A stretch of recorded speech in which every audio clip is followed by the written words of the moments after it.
খুব সাধারণ কথাও অসাধারণ হয়ে ওঠে যখন আপনি সেটাকে সেরকমভাবে ইউজ করেন। তো নমস্কার, আমি লিপিকা। আমার ছোট্ট ইউটিউব চ্যানেলে তোমাদের সবাইকে স্বাগত। কিছু জিনিস আমরা ছোটবেলা থেকে কিন্তু অ্যাডাপ্ট করি, বা একটা বাচ্চা কিন্তু আফটার বার্থ সে কিছু ক্যারেক্টারিস্টিক্স নিয়ে জন্মায়, আর কিছু কিন্তু সে আফটার বার্থ এনভায়রনমেন্ট থেকে, প্যারেন্টসদের থেকে কিন্তু সেটাকে অ্যাডাপ্ট করে। তো এই জিনিসগুলোকে থেকে কিন্তু আমাদের কিছু কিছু বিহেভিয়ার আমাদের হ্যাবিটে আমরা পরিণত করি, আবার কিছু কিছু বিহেভিয়ারকে কিন্তু আমরা নেগলেক্ট করি। তো এই ভালো বিহেভিয়ারগুলো কিন্তু অ্যাডাপ্ট করতে বা সেগুলোকে হ্যাবিট হিসাবে ফর্ম করতে আমাদের কিন্তু অনেকটা সময় লাগে। আর এই ফর্ম করার পর সেটাকে টেনে নিয়ে যাওয়া আজীবন, সেটার ক্ষেত্রেও কিন্তু কিছুটা হলেও নিজের ইনভলভমেন্ট লাগে। হ্যাঁ, হয়তো কনসিয়াসলি ইনভলভমেন্ট লাগে না, কেন কি ডে টু ডে লাইফে যদি আমরা সেটাকে প্র্যাকটিস করি। আদারওয়াইজ কিন্তু আমাদের সেই সু অভ্যাসটাকে টিকিয়ে রাখার জন্য আমাদের কিন্তু প্র্যাকটিসের দরকার হয়, না হলে অনায়াসে কিন্তু সেটা সরে যায় আমাদের হ্যাবিট থেকে। আবার কিছু নেগেটিভ হ্যাবিট আছে যেটার জন্য কিন্তু আমাদেরকে কোনো রকম কোনো এফার্ট দিতে হয় না, সেটা কিন্তু ইউজুয়ালি আমাদের ভেতরে চলে আসে। তো খারাপ অভ্যেস কিন্তু ইজিলি আমরা কিন্তু অ্যাডাপ্ট করে ফেলি দেন ভালো অভ্যেস।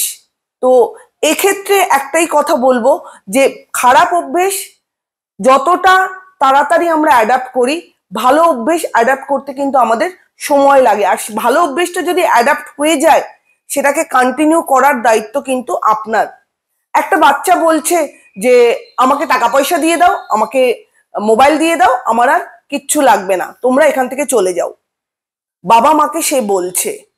তো এটা কিন্তু তার একদিনে আসেনি, তাকে কন্টিনিউয়াস বাবা মার প্যাম্পারিং বা বাবা মা দিয়ে দিয়ে দিয়ে দিয়ে সেই জায়গাটাতে পৌঁছে দিয়েছে যেখানে সে গুড হ্যাবিটগুলোকে সরিয়ে তার ব্যাড ইন্টেনশনগুলো বা ব্যাড থিঙ্কিংটাকে সে প্রায়োরিটাইজ করছে এবং সে এই ধরনের ল্যাঙ্গুয়েজ ইউজ করছে।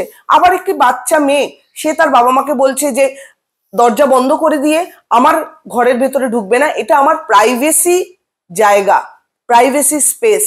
তো বাবা মার দরুনই তো সে সেই জায়গাটায় পৌঁছেছে, সে সেই জায়গাটায় এসেছে। এই থিঙ্কিং বা এই হ্যাবিটটা, এই থিঙ্কিং প্রসেসের হ্যাবিটটা কিন্তু তার ভেতরে অ্যাজ আ প্যারেন্টস আপনাকে আমাকে কিন্তু গ্রো করাতে হবে। আপনি দেখুন না, মোবাইল আমাদের সামনে কি করছে।